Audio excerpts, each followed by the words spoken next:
the 10 hardest moments from the week I lost myself. And I had to spend an entire day in bed to write this poem.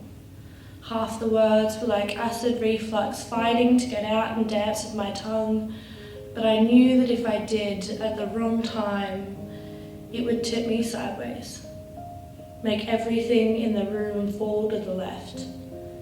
And I had to hook and anchor into my eye socket and pull myself back into my body, and I needed a rest. I sat in a doctor's office and explained to him the illness that I possess.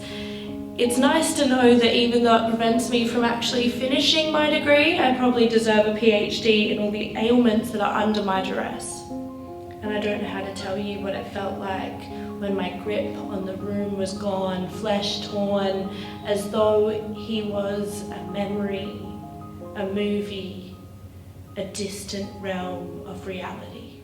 He congratulated me on leaving the house. That's all he knew about agoraphobia. 2, one doctor couldn't believe I wasn't a drug addict. My brain's electrical wiring was tied in so many knots that it couldn't possibly be without some terrible thunderstorm. He obviously wasn't there the night my father died. 3, I stopped walking without headphones in, so it became less loud to reside in my own mind. 4, I sat in my psychologist's office. I told her I hadn't felt real for 1 week, and all I wanted was grief or tragedy, because the pain of life was terrible and out of my control, but it was happening. And I had found it hard to distinguish what was and wasn't anymore, as if the realm of life and dreaming was separated by one thin connecting door, and I had opened it. I told her I was asking questions no one thought to ask. I told her I didn't know how to stop.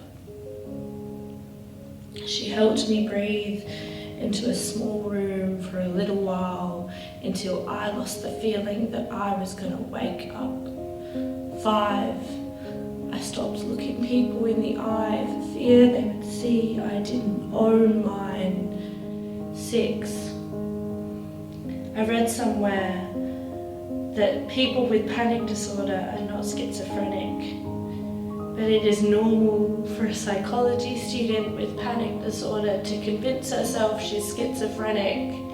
7, I exhaled.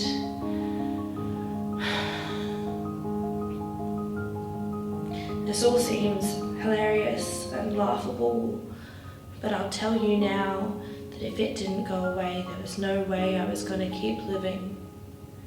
And I'll tell you now that no part of me wants to kill myself. The GP was so confused when the test said I wasn't depressed. But when reality is just a fight to get to experience what is beautiful, you appreciate it. I appreciate it because my body only lets me leave the house half the days of the week.